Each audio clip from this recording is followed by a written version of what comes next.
Welcome. I need somebody to do a reading too. Is there someone who would like to volunteer to do that when it comes up?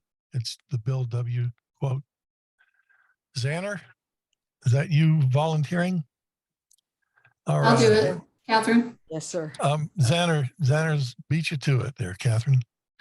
Okay, welcome to the Freethinkers Living Sober Group's workshop on Varieties of Secular Experience, Navigating AA in a Secular Way. Today we're focused on relapse, recovery, and the octopus of alcoholism. On the last Sunday of each month, we have a different speaker or panel of speakers sharing their own experience, strength, and hope for about 30 to 45 minutes. Some aspect of staying, or living sober in AA in a secular way. The workshops are recorded and we post the audio on our YouTube channel. You can check the chat for the links. We're really grateful for the Beyond Belief group for hosting the Zoom in case we ever end up over 100 people. By the way, during the speaker portion, the chat function will only be available to send to the hosts. So if you have a question or a problem, we'll open it back up once they've concluded their remarks. We do ask that you keep your microphone muted at all times, unless you're sharing, of course. Please use the raised hand function so we can call on people in order. And during sharing, you can ask questions or share your own perspective and experience on the topic or topics presented. And Xander has said that she would do our opening reading. Let me pull up boy, my computer's going really slow here this morning. There you go, Xander. Thank you, John. Xander, alcoholic. Good to be here. Hey, In Xander. AA, we are supposed to be bound together in our kinship of a universe suffering. Therefore, the full liberty to practice any creed or principle or therapy should be a first consideration.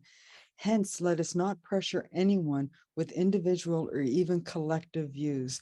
Let us instead accord to each other the respect that is due to every human being as he tries to make his way towards the light. Let us always try to be inclusive rather than exclusive. Let us remember that each alcoholic among us is a member of AA so long as he or she declares. From Bill Wilson, 1965, address to the General Service Conference. Thank you.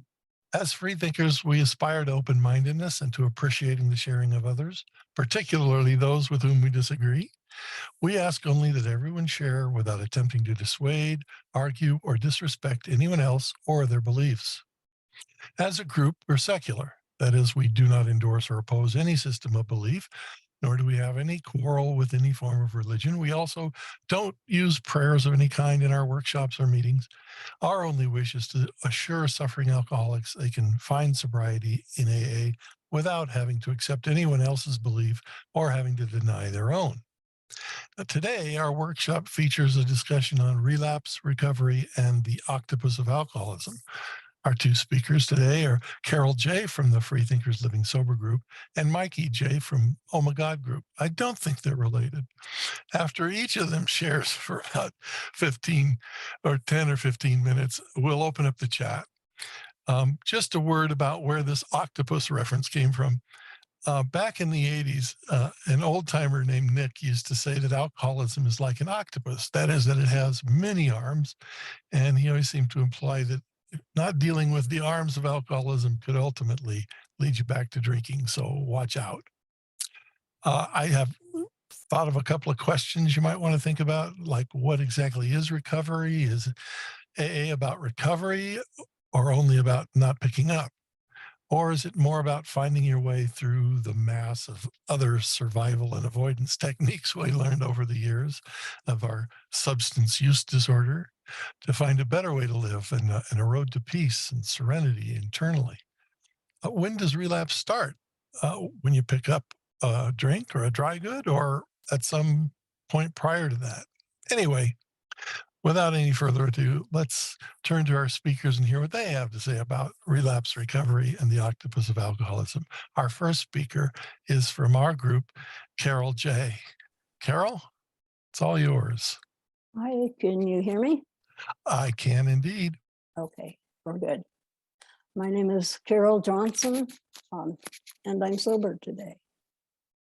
I drank alcohol because it made my life a lot easier. But as substances go, over time, I ended up needing to drink more and more to achieve the same results, function at the same level. And ultimately, it stopped working. So I had to stop drinking for a lot of reasons. But doing that left a big hole where the substance had helped me function before. And I can say that my ability to function in those areas where I relied on it tanked. If you saw the workshop flyer, you saw our graphic. This is the octopus of alcoholism that John was talking about, that his mentor had mentioned some time ago.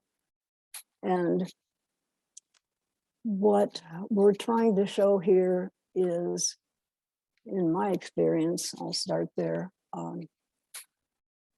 When I came into the program, I had this big hole that I talked about. I was trying to survive mentally and physically. I started drinking coffee like crazy. I smoked cigarettes, even tried to quit once in the first month. That's not a good idea. I did succeed after 3 months, or 3 years, I mean. But I got into relationships, I used sex. Work was the big one for me. I was an obsessive overachiever, overworker. And I did things like aerobics and running. And no, I didn't do a marathon, but what happens when we use these techniques of the octopus is that the focus becomes those techniques. We put our focus into the work. We put our focus into spiritual bypassing or spirituality. Sorry, and it turns out I'm sorry. We use those things and shift the focus of our efforts onto those things. And what we need to be doing in recovery to begin with is to focus up here on recovery, our personal growth, our interpersonal growth, and the things that help us to function, so that ultimately what has to happen is that we need to be able to rely on ourselves. I need to be able to speak for myself, to rely on myself instead of alcohol to function. The octopus is really interesting. It has the ability to change color, and it's a camouflage, so it can hide.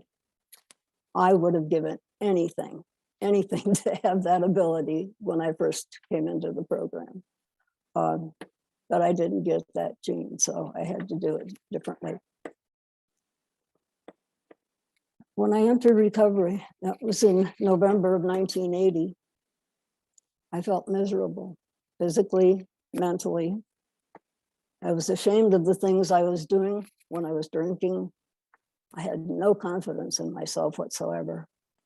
And most of all, I could see that I was putting my life at risk, and I'm serious about that, as well as my job, my friendships. I could see where it was going, and it was not a good ending. But in recovery, in AA, I had a sponsor that recommended almost immediately, when I did get a sponsor, get help for your depression. I did that, and there was a big thing. And right away, AA in that time was saying, at least where I went to meetings, pills are bad.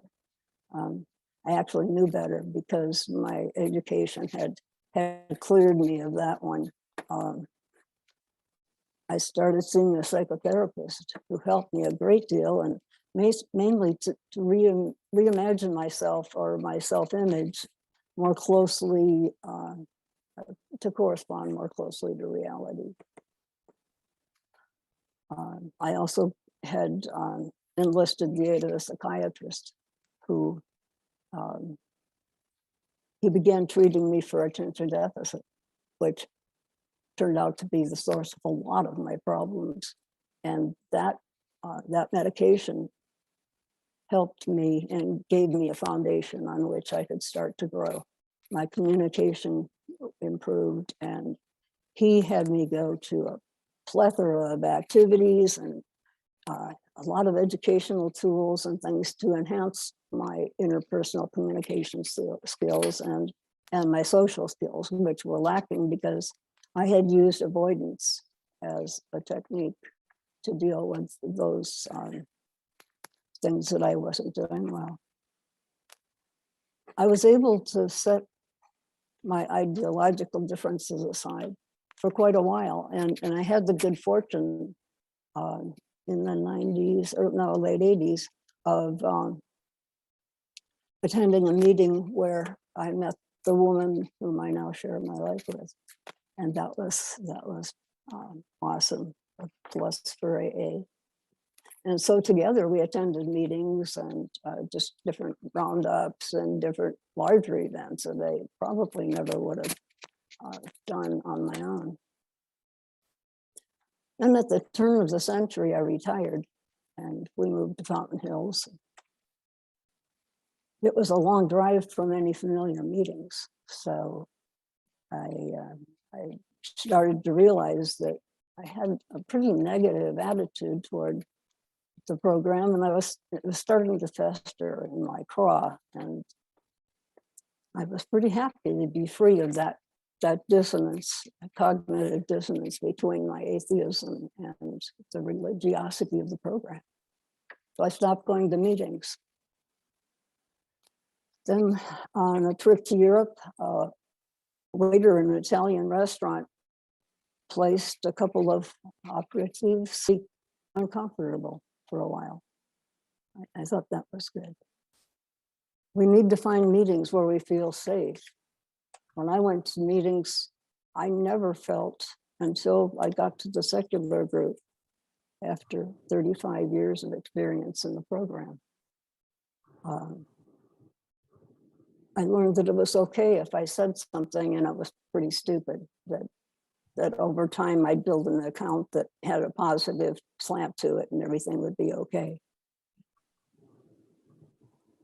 So we need to have those meetings where we feel comfortable, where we can, something that Grant said, I think he's here too, is, if you hear something you don't agree with, listen to the music and forget the words. The major message is there. That's what you need to hear. One thing that I was unable to do off the bat is letting others help me. People really want to help, and I didn't figure that out for a long time. I sort of felt like I didn't want to bother people. I couldn't ask for things. I think the sooner that as soon as I got the strength to ask for help, I got help, and I really started to grow. We all need to change. We need real change. We need to stop looking through the wrong end of the telescope and expand our worldview to see, especially now, how to deal with what's going on. There are people who really recommend meditation. I haven't tried that. I can't sit still long enough, but I haven't written it off. But there is life after alcohol, or whatever your substance. And I'll leave you with that message and those questions. Thank you. Thank you, Carol. Really appreciate it. That's great. And how about you, Mikey? You're up. Hey, my name is Mikey. I'm an alcoholic and an addict. Can everybody hear me okay? Because I'm on my cell phone because my computer died and I'm You're coming through upset. great. All right, perfect. I hate like looking at my face, so I'm going to go ahead and pin Joe so that I can look directly into Joe's eyes as I speak. So nod every now and then. This is a great topic. My take on this, I will start out by saying what worked for me might kill you. So don't take this as any kind of rule of anything that I say or even a best practice. This is my experience with my recovery. When it talks about the different arms, when I had my very first drink, it felt really good.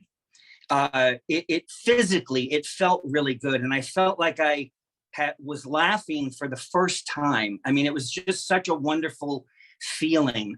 But the next day or in the morning, I had passed out on the floor. I had vomit everywhere. But I remember knowing at that moment that that was going to be the answer to my life. I knew that for just a short minute, I wasn't myself. I didn't have the same attitude. I didn't have the same view on life. It was completely life-changing. And it moved quickly from the physical feeling to the answer to my problems. And I was pretty young. I think my first drink was at 14. And I pretty quickly became a daily drinker just because I was very lonely and, isolated. And I've got some mental health issues going on. So that kind of took care of that. But it really was the answer to things. And as my addiction got stronger and my drinking got stronger, some other parts of those arms started to come around. Sex was one that I would say my primary core addiction was sex because I felt validated. It felt good. It was exciting. It was, dangerous. And it was, I got up in the fantasy. Breaking the law was a big rush for me. Doing things that were not so pure, that was very attractive. That whole lifestyle, the whole scene of the, getting into harder chemicals and all that kind of stuff. My first, the time I went into recovery, I gotta put my little timer on. The first time I went into recovery, it was 1986.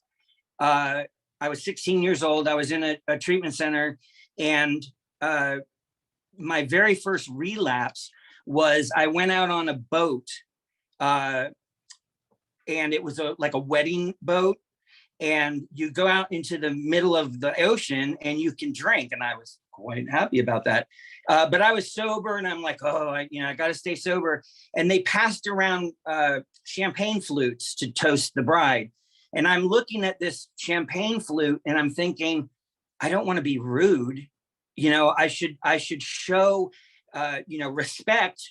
And I'm looking at it, and the little beads of sweat are going down the glass, and it looks so beautiful.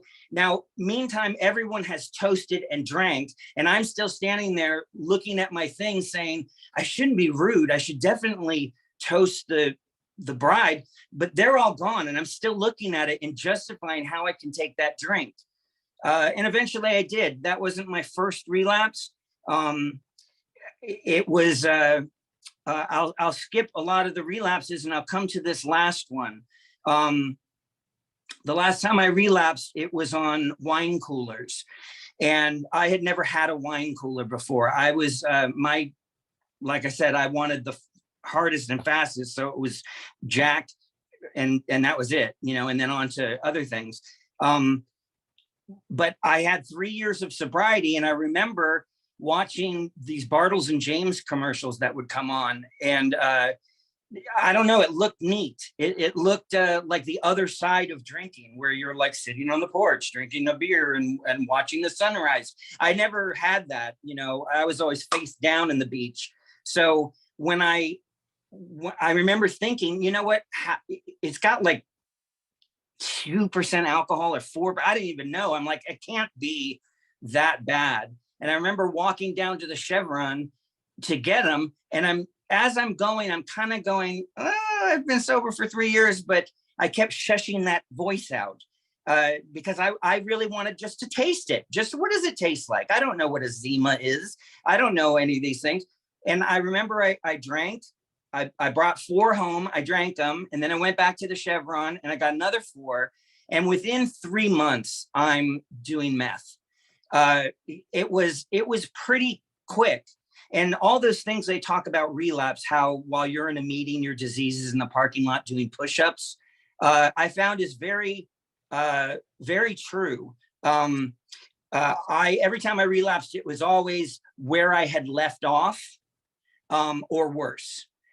There was very little building up. Now I've come into sobriety. I got sober in 2002, and I've been sober since. But whoops.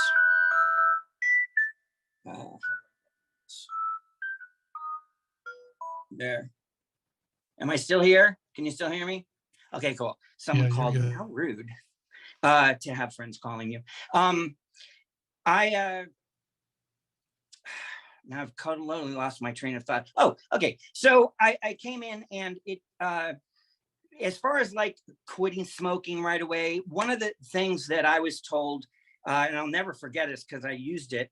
Somebody said, one of the pastors, I went to a really religious halfway house, and the pastor came in, I'll never forget it. He said, don't quit smoking for the first 5 years of your recovery. And I'm like, wow, that's cool. And he said, the reason is because you want to work on the things in the order that they'll kill you. And right now, alcohol is your thing. That's the thing you need to stay away from, alcohol and drugs. Sometimes a craving for a cigarette is easy to confuse with a craving for alcohol. So he says, don't quit smoking until 5 years into your recovery. However, when you hit 5 years, you have to quit. So smoke them up until then. But at 5 years, you have to quit, because if you don't know by then that cigarettes are ruling your life and you don't know the health benefits of that, then you're not really working a program. And I remember that. And on 5 years, I flicked my cigarette off the porch and I haven't smoked since. And it was the same kind of commitment where I'm not going to drink. This is it. I have to stay sober. There's no other alternative for me. When I did the cigarette, after 5 years, I was ready for that. I was ready to make the same commitment. It's not going to happen. With chemicals, that's easy. With other more sinister things or elusive things, it's much more difficult. Food, we all have to eat food. It's very hard to say, I'm just not going to eat food anymore. Sex is very pleasurable. And I don't know if I want this recorded or not, but this is where I was as far as what those relapses are like, or if they're relapses or not relapses. The things I use to feel good sometimes end up controlling me. And when I have a very long and very varied sexual history. So when I got about 5 or 6 years sober, maybe something around there, I started working out. I was looking really good, and I was having sex, lots of it.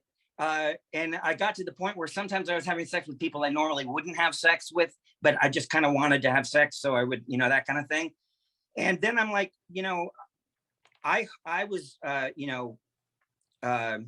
a lady of the evening while I was drinking and drugging. Why can't I do that sober and make some money? And I started going back into the rent boy websites and, getting some work. And in fact, most of the shit in my apartment is from that time period. And it felt good. It felt, I was in that kind of dark cloud, but I was sober.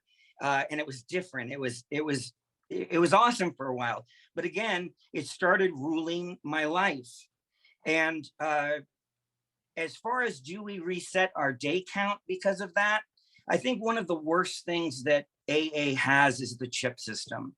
I hate the feeling like you've hit level 4, or what rank are you in recovery? Oh, I've got this many years. That means I'm up here. I think it would be easier for people to come back into the rooms if they didn't have to do that walk of shame and pick up that damn white chip. If we could all just be collectively, hey, how long you been coming around? It wouldn't matter the slips in between. It would just be really, truly a day at a time. But we have that damn chip system. And I think that part of the thought of having to pick up another chip is why we don't consider those relapses. And for me, it's really easy to justify that kind of thinking. If I am faced with, oh, I've been compulsive shopping, I have no money left, now I'm in debt, but I shop because it makes me feel good, I think it would be easier to say, you know what, that's a slip. I am going to reset my clock and continue. I don't want to do that. So I start justifying it harder.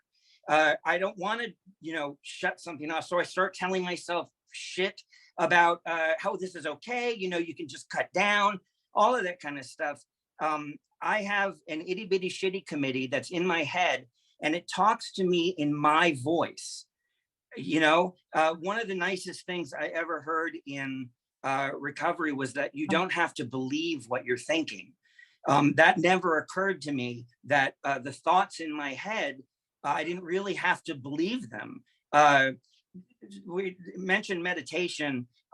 If you've ever tried to meditate, and I mean meditation like focusing on your breath and nothing but the breath, and then all of a sudden you're thinking about your laundry list, you notice very quickly that your brain thinks on its own.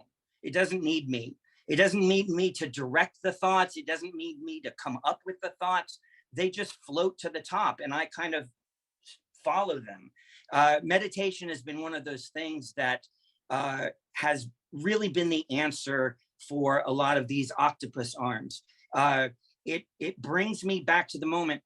One thing I have a struggle with is boredom. Boredom in recovery. I love, I'm one of those people that think isolation is a cure for loneliness. I definitely don't like input and stuff, but I do like that fog of, anyway, that I'm going off the side there. The point is that when I'm bored or have to do something I necessarily don't want to do, but I have to do it, meditation helps me come back to the moment and realize that the things that are happening right now at this second are pretty cool. I'm talking in a meeting. People actually want to hear the shit I have to say, which is awesome. The fact that it's a comfortable temperature in here, I like the lighting, I'm safe right now. I can sit here and be grateful for everything around me. Those little meditation tricks, those little sobriety hacks that you learn really do make a difference with how those different addictions play themselves out. I know now when I am slipping into that sort of thinking. It's not necessarily the actual act of a relapse. It's when I notice that thinking is starting to get stinking, that stinking thinking. All of a sudden, I'm like every single time I've relapsed, there's been 2 words that I've said right before I relapsed, and it's fuck it. When I get the fuck it's, I truly know that I'm in a danger situation. Another thing is that I can justify anything. And like I said, it's very easy to justify, there's a lot of things, I won't go into it, but it's very easy to justify that self, which is why I feel a sponsor is, and not just a sponsor, but a support network, actively making and maintaining friendships, which was very hard for me to learn that I have to maintain friendships. I just want everybody to love me and come knock on my door, ask me places. I forgot about that whole, maybe I should ask you about your day kind of thing. But maintaining friendships puts that stuff in the open, because I tend to talk, and people tend to call me on my bullshit if they're in my network. So when I start getting into that secretive, like not telling people that I'm on an app, or I'm not telling people that I'm spending a little too much money than I should, that right there for me is that relapse behavior. As far as like a day count, or for me, it's always been chemicals. If there's any kind of, if I take any kind of chemical, I would consider that a hard relapse. Now, I had a sponsee who was a nurse. Well, anyway, and she was taking trazodone, and she asked me, "Is that a relapse?" And I'm like, "No, not really. I mean, you're taking it for sleep, right?" And she's like, "Yeah." A little bit later, she's like, "I don't know. I'm taking more trazodone," and I'm like, "Well, it's for sleep, right?" And she's like, "Yeah, I just have a high tolerance. I have a high tolerance. So when it says you should take one, really for people like me, because I should take two." Well, then she was chewing them, the pills, which get them into your body faster. And she's like, "Well, I'm a nurse, and I know that when you take a pill, if you chew it, it just gets into your bloodstream faster, which is great because blah, blah, blah." Well, then she was shooting them up, and I'm like, "Okay, that's a relapse. You can't." She's like, "But I'm a nurse." I'm like, "Whatever, you're fucking relapse." It's that to thine own self be true. I know when I am getting into that swing. The other thing that I would say, and I guess I'll close on this, is your recovery is up to you. The program that has worked for me works for me specifically. I don't believe in judging other people's program, because people will say things like, "Oh, you've got that much time and you're still doing this. You must not have a good." I'm like, "Fuck you, bitch. I'm I'm sorry. I mean, you should have seen me when I was, at the bottom. If I do anything regarding standing up and having a good day is a major miracle for me. There's no God. Anyway, I'm being silly. I do want to say that y'all have saved my life countless times, and I am extremely grateful for my sobriety, and the fact that you helped me with that is it means more than you know. So thank you for letting me share and rambling. Thank you, Mikey. I really appreciate you being here and sharing your experience. Very valuable. We're going to open up the room for sharing in the chat, although I want to put some stuff in the chat first for everybody, some resources and things. If you'll use the raised hand function, I'd appreciate it, so I can call on people in order. And of course, you will have to unmute yourself, and please stay muted otherwise. And remember, this is being recorded, so please keep anonymity in mind. And I didn't suggest a timer. Would somebody like to keep time for us? Just so you can let people know if they get to about 3 or 4 minutes, you can give them this. Okay, Joe, thanks.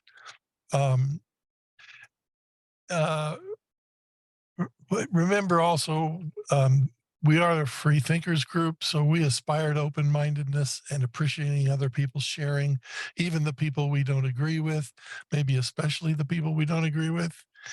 So please try and share without trying to dissuade or argue or disrespect anybody else or their beliefs. We prefer to practice love and appreciation here.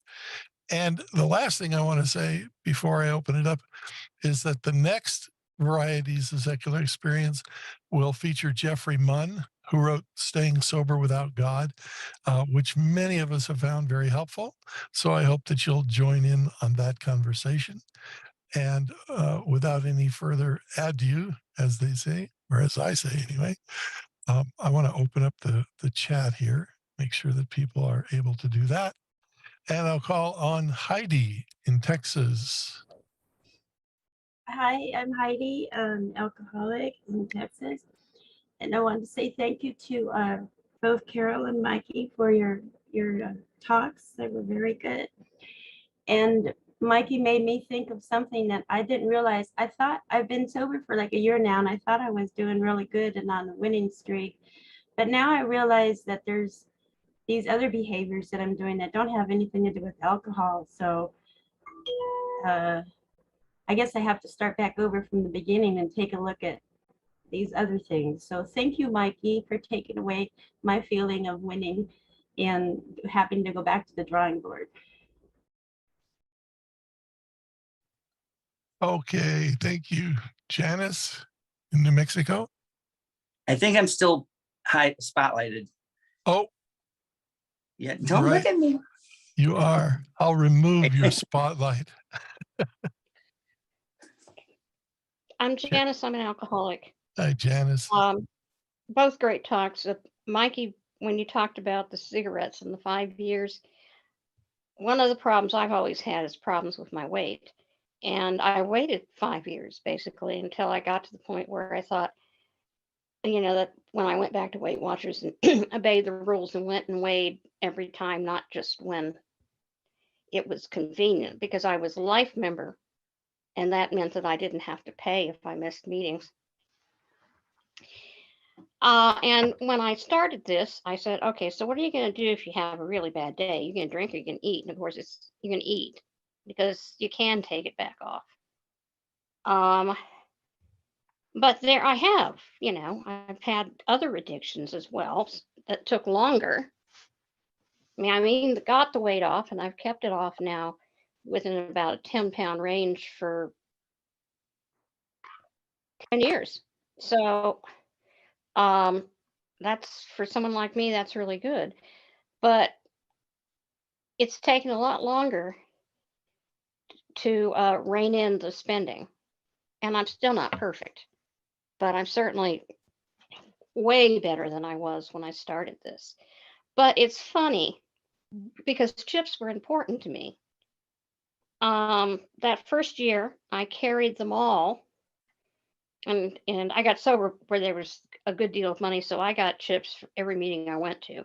And I would carry one of each month and the desired chip in my coin purse. So I would look at it and remember where I'd come from and where I didn't want to lose. I don't dwell on my birthdays, but I was glad when I hit double digits, but people told me that the importance of picking up those chips, and this is what I think, is not for yourself so much, particularly when you get beyond a year, is to show other people it can be done. And when I think of it that way, so I do collect my chips, but that worked for me. And again, I like what you said. These things worked for me. They might kill you. And I think that's important. And the thing that I really learned, I think, when I started secular AA and started going to meetings all over, that there isn't, some things work for me and they might kill you.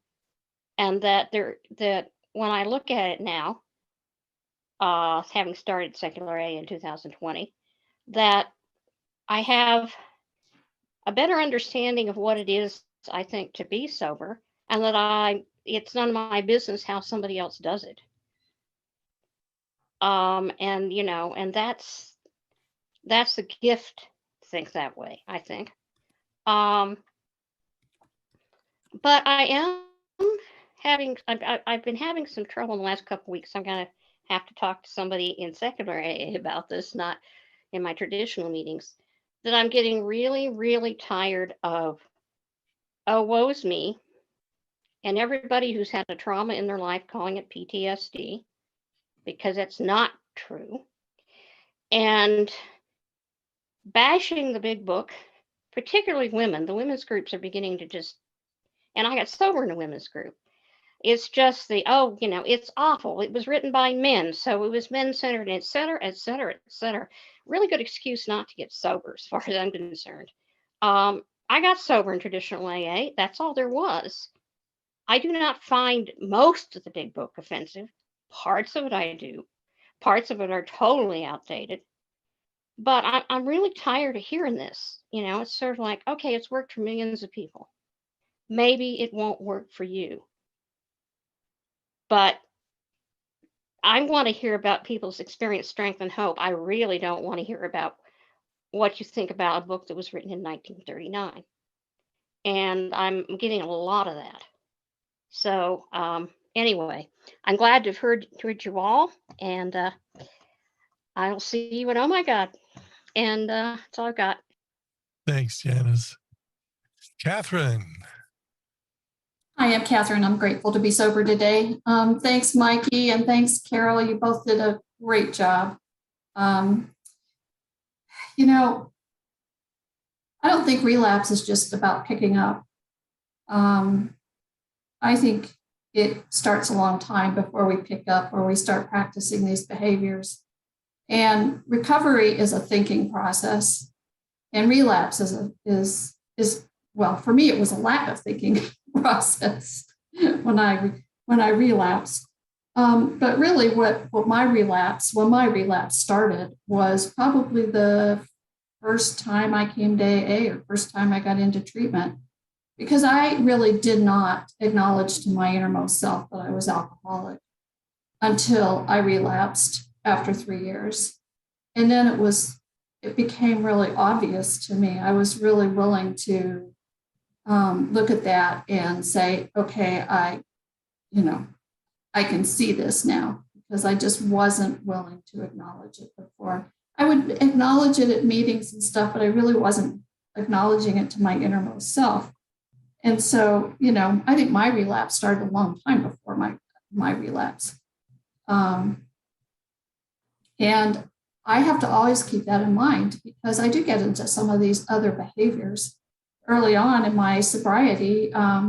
Behavior, I was continuing some behaviors into sobriety that I had before I got sober. And one of them was engaging in some risky behavior, let's put it that way. And I won't get into the details, but when I was went to a hospital-based treatment program for 4 weeks. And my therapist said, you really ought to start taking up a hobby like jumping out of airplanes or something, because you really like risky behavior. It took me a lot of years to rope that in and to realize that, I was hurting myself. I was hurting other people. I have to agree with Mikey about the chip system, and I have kind of a different take on it. I have 38 years, and I really don't like people putting me or anybody else on a pedestal. It's uncomfortable there, because I just have one day of sobriety just like everybody else. That's it. That's all there is for any of us. And also, I didn't get here by myself. To have a chip in my hand and be, I am proud of having stayed sober, but I'm proud of having done the work, but I'm also proud of the people that helped me get to this point. And the other thing that but I'll tell you some chips that I'm really proud of. I went to a big book study meeting, and I was working with my sponsor at the time, and I was working through the steps. And at that big book meeting, they gave you a chip for each step you accomplished. And it was, it was brilliant. I mean, I really value those chips. I value all the chips I got in my first year. And we used to get those cheesy plastic chips, and I value my chips that I got for doing the steps. And, I value the chips that I've gotten since then, but, they're not something I did by myself. I did because I'm part of this fellowship. And, I was in the traditional AA for a long time, and I've been in secular for only a few months, and I really, really like it. The last thing I'm going to say is, if you have a slip, if anybody has a slip, keep it from becoming a slide. Get back to AA right away, ask for help. is so important. And if you have any major changes in your life, that, get back to, double up on your meetings. I've had some major changes in my life in the last year, and not external changes, but internal changes. And man, I have had to double up on my meetings and make sure that my head's in the right place. So that's all I have. And thank you very much all for being here. Thanks, Catherine. Thanks, Catherine. I appreciate it. Well, there's one thing that I think Carol was the one who mentioned it. They used to say, and I really loved it, they used to say, listen to the music of Alcoholics Anonymous. It's not in the words, it's underneath it. And it's that heart music that's really important. And you can usually tell when somebody's really speaking from their heart, regardless of what they're saying. And for me, that's the music. I'm waiting for a hand to come up. We have anybody who wants to jump in here, share your experience?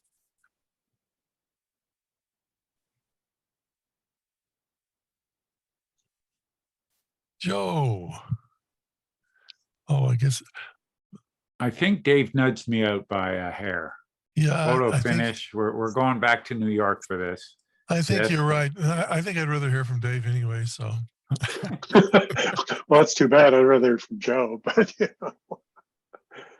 Dave Alcoholic. Yeah, some good shares today. I really appreciate it. I appreciated hearing people's experiences regarding, slipping or leading up to slips or that sort of stuff. I want to react to a couple of things. One was, we've had several people talk about this chip system, and in my mind, just like most everything else in AA, it's voluntary. You don't like getting labeled by getting up and getting a chip. Don't get up and get a chip. I mean, it's pretty much as simple as that. I know a lot of people who are working their way through early days of sobriety that love to get those chips because it's reinforcing that they're doing the right thing, that they're making progress. And there's a gal in my home group that just joined, she just came in, and she just got her first 1 month chip, and she was absolutely over the moon about being able to do that. So what works for some people may not work for other people. And I like seeing people get large amounts of sobriety, medallions. And the reason was, I remember when I was really early on in sobriety, seeing somebody get up and getting like a 5-year, 10-year, 15-year medallion gave me hope that this thing really works. If all I heard was I stayed sober today, well, how long is that? It was important for me to see that. So I get medallions every year just because I think it's important for people who are new or just coming in to be able to see that this thing does work, and it works for the long term if you do that stuff. I was thinking about the other thing I just wanted to comment really briefly on. John posed some questions at the beginning, and I think one of the questions had something to do with basically what is AA? Is it about sobriety or about growth? And I don't know, from what I've seen, it's more about growth. I mean, the trick is step one talks about alcohol. It's the only one that talks about alcohol. And it seems pretty clear to me that the program, the basic premise of the program is that, in order to stay sober, you need to change, focus on the underlying causes and conditions. And whether you do them with, the 12 steps outlined in the big book or the 12 steps as outlined in, oh God, I don't know, Beyond Belief's got 8 or 9 of them that we read from, different ones every week. It's all about working on yourself, working on change. And I personally, the last thing I'll just say, I think I've heard a lot of people talk about going out and they relate that they realize that they always had a reservation about whether they they could drink or not. And at Stay Sober, I knew a guy who had 27 years, and he was driving home on a hot day from work and thought, gee, it'd be nice to have a beer sitting next to my pool. And he stopped and bought a beer, and that was it. Off and running for 7 years. There's that reservation. I know I'm an alcoholic. I know what happens when that first little tingle, that first little buzz happens to me. I had a fairly minor operation at one point a number of years ago. The doctor prescribed some Percocet for pain, and pretty soon I went from 1 every 2 hours to 2 every 2 hours, and then 2 every 2 hours, or 1 hour and 45 minutes, and I could feel myself slipping, and I could just feel what the alcohol does to me. And so that was just a really super good reminder for me that I can't put something like that in my body without totally losing control. And so I don't have any reservations today. And that's not to say that someday things won't get horribly bad. But I think that's one of my best protections against the slip, is being realistic with myself about what this means. So thanks for listening. Thanks for John for hosting this. This is really great. Thanks, Dave. And I always love listening to Joe. So without any further ado, Joe.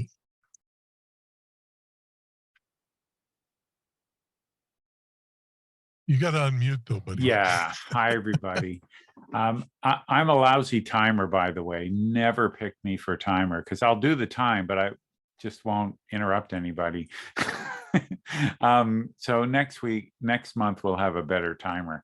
I'm Joe, and have earned a seat in Alcoholics Anonymous and many other recovery meetings.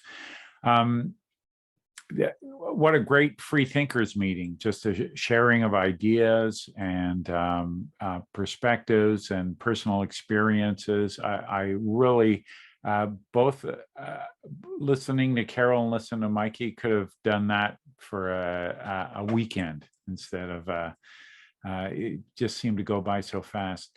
What I really think is, what am I going to talk about at my group in terms of our rituals and how we do things and what's the best way to do things? Because forget about AA as a whole, because there is no AA as a whole. There's no menu for AA. This is how an AA meeting runs. It's every group is individual.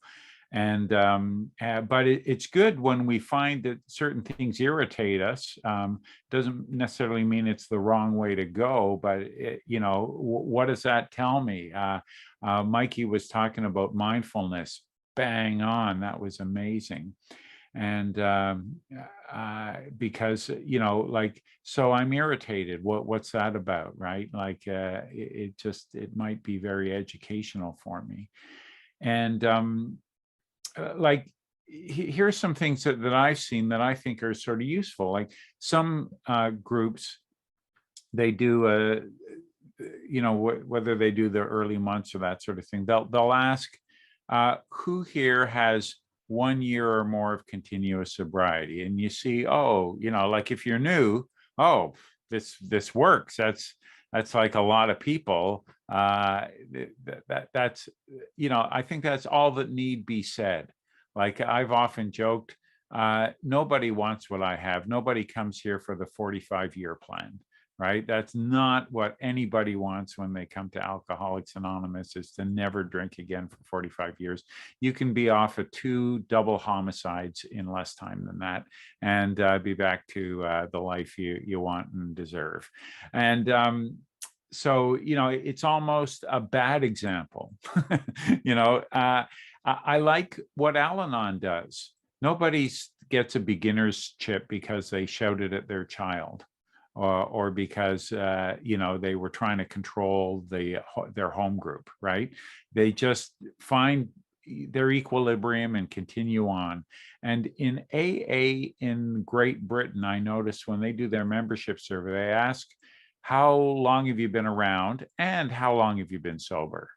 like two important milestones, right? And I think, you know, like nobody loses all of their sobriety and all of the things they've learned because after 10 years of sobriety, they drink champagne and orange juice on the airplane, or even go out for a 6-month meth run, right? You know, you haven't lost that. You know, you're at a new place, right? And we're all at a new place where this is what it is.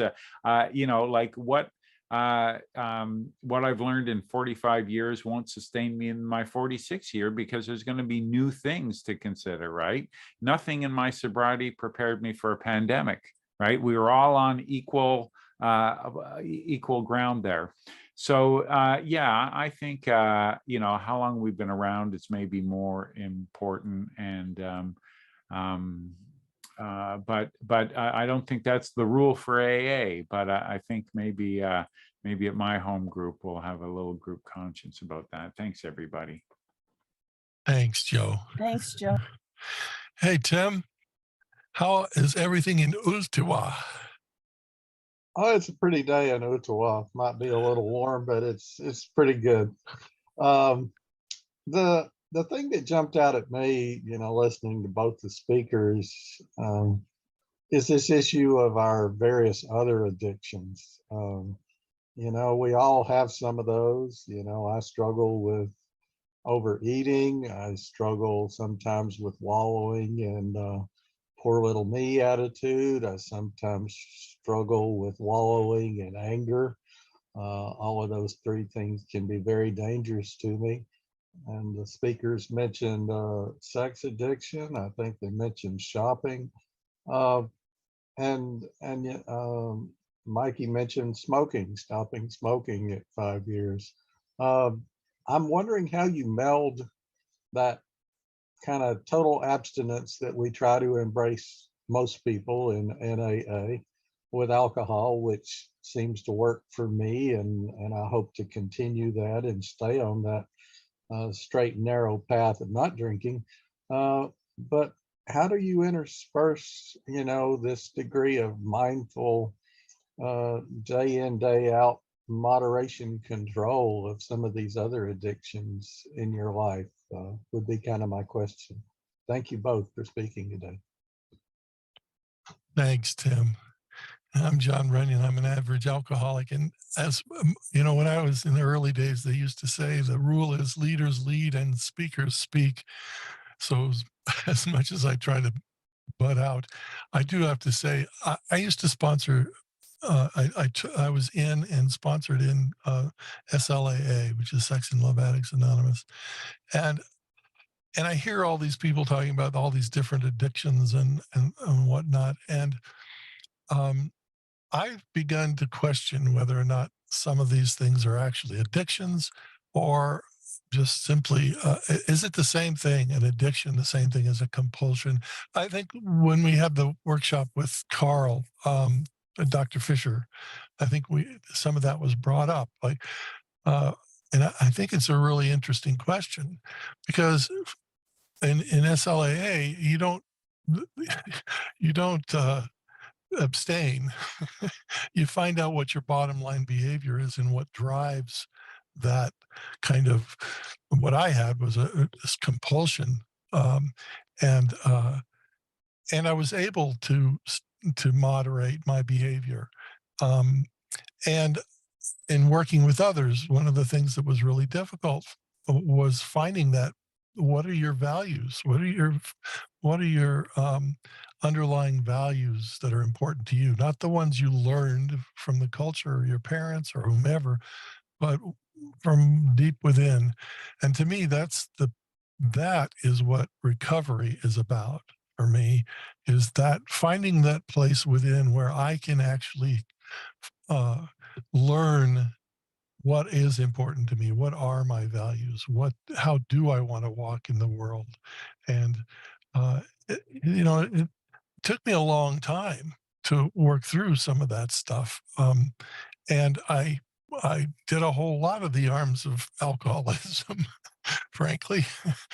I didn't smoke when I got into AA, and I started smoking soon after as a defense because everybody smoked in those days, you know. But for me, it really is. There's a difference between talking about recovery, and I think that we talked about this at one of the workshops. Also, was the idea that perhaps recovery is a process that doesn't necessarily mean you're always abstinent from whatever you're saying you're recovering from. Um, Maybe it's a process. And certainly I've seen people who've gone out and come back in and they didn't lose everything that they had learned. In fact, maybe they had it reinforced by their relapse. Um, and that's just some thoughts I had while I'm waiting for some hands to go up, and maybe somebody will raise their hand out of self-defense to keep me from talking or shut me up.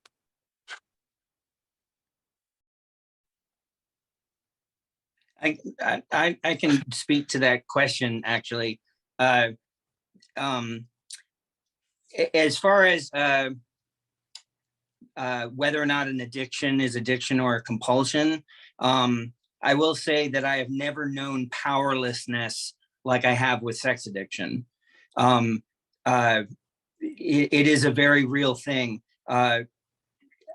In that respect, as far as like, what if you relapse and have a cigarette? You could talk about anything that that's addictive. I mean, caffeine is definitely used to change the way that you feel. And if I have a sip of coffee when I'm trying not to, or if I have a donut, I'm not going to think that that's to restart anything. It's, I had a slip and now I am on a path. That does not mean that I can go out and pound a few beers, maybe get one DUI and come back and think I'm still sober. And like I said, it's different for every person. I will say that if you have long-term sobriety or you want it, when you pick up your chips in the first 5 years, go to like every meeting you can find and pick up a medallion, so that when your sponsees pick up their like 2-year medallions, you can say, oh, here's my medallion that I picked up. But you got like 5 of them. So you can do that over and over and over again. As far as the whole, I don't know, there's schools of thought to everything. But I think when it all comes down to it, it's to thine own self be true. I know what my behavior is and my motivations behind that. Anyway, I don't know why I went off that tangent. All right. Thanks. Thanks, Mikey. Carol? I just wanted to add one thing. What Mike you said was right on. To thine own self be true, but one of the things that seems important to me is just the idea of, can I look at myself and live with myself at 3 o'clock in the morning when I'm all alone and have that mindfulness set? And if I can, maybe I'm doing okay. And I can play the age card on that one. So anyway, that was all I wanted to add. Thanks, Carol.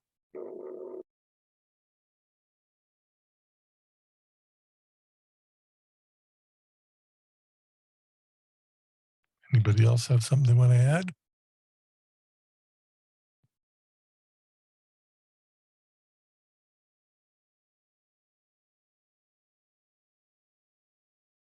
Okay, Catherine. This may be Can I the double- shortest meeting we've ever done. Can I double dip here? Sure. Nobody had their hand up. It's their problem. I was at a meeting a few weeks ago. There's a woman there who, it was an AA meeting, but she's also, happen to know that this woman also does drugs. And, one of the things that she said very cavalierly is, well, this is what I do. I go out and I come back in. I go out and I come back in. And she assumed that she could come back in. I assume that, I could black out and have a car accident and kill myself and kill somebody else or whatever, and I may not have the opportunity to come back in. And so I consider myself very lucky to have come back in once, and I'm not sure I have another recovery. So I'm just going to leave it at that and stay sober. Thanks. Thanks, Catherine.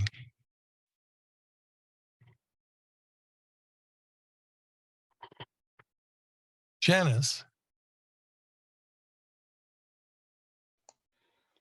Yeah, I want to touch base with that. I came into AA very late. I was a periodic drinker until the time I stopped drinking. I could stop at certain times and walk away.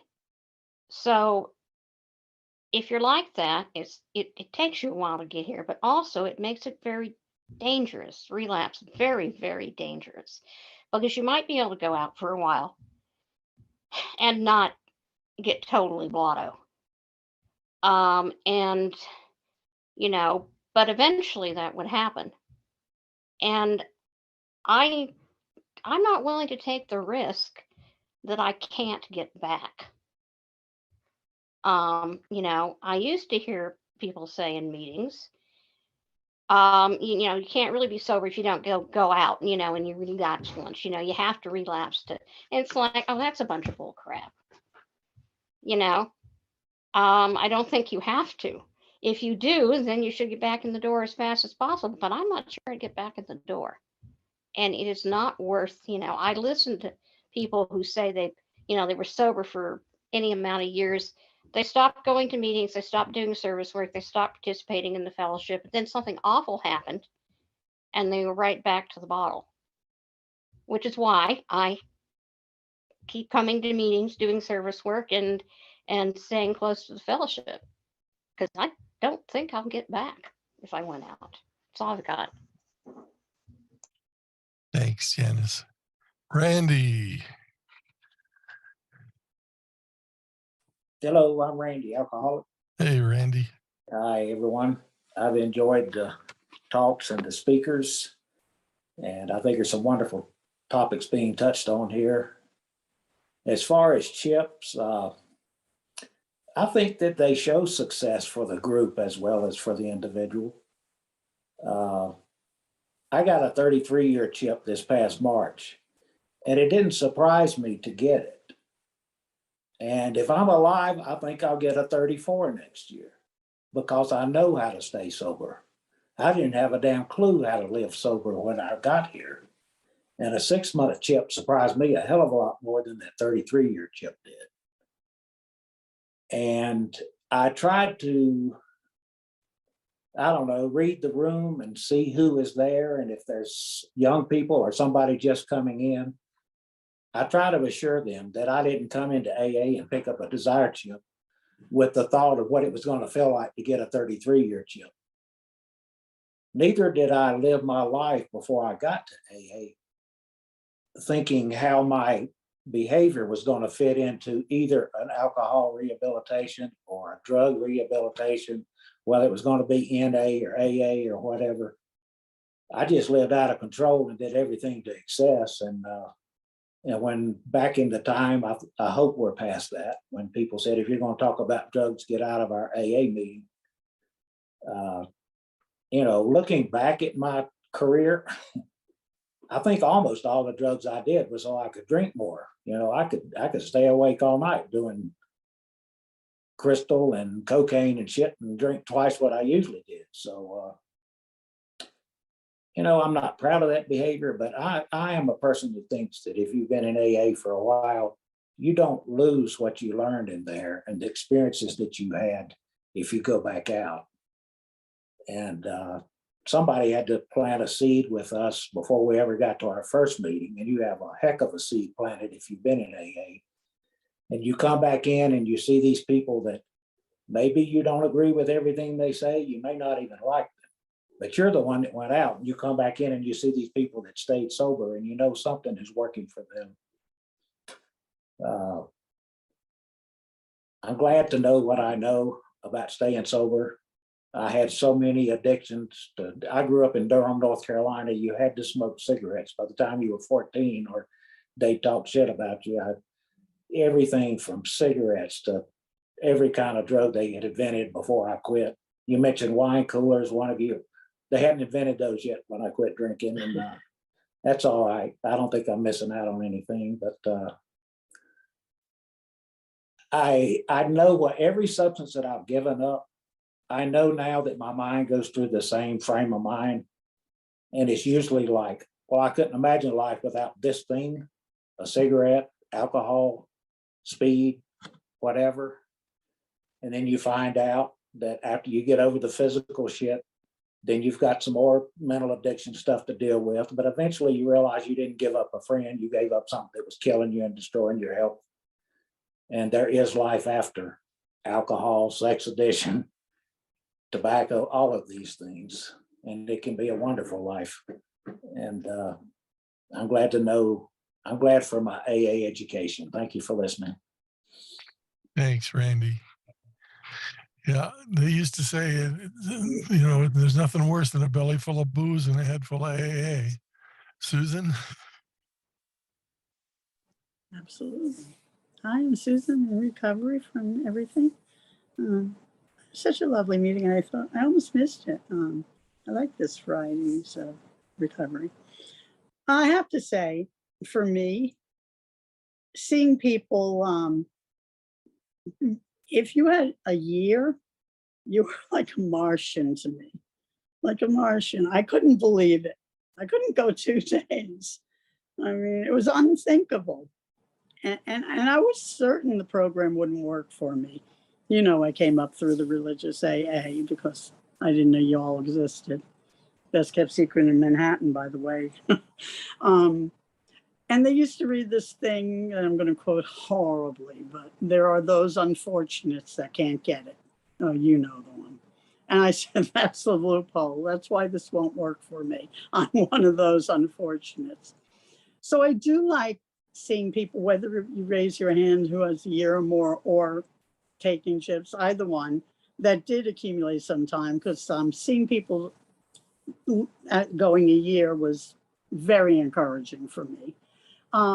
We had Jeffrey Munn talk at the 1 a.m., 10 p.m. New York meeting long time ago.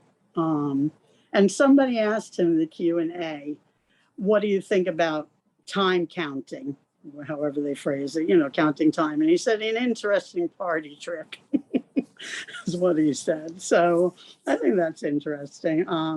I agree. You don't lose what you've learned. I like a lot of things I heard. You don't lose what you learned, and you don't have to make a slip, a slide. I'm going to remember that one. Anyway, I appreciate being here. Thank you all for letting me share. Thank you, Susan. Thank you, Susan. I like that. Don't let a slip be a slide.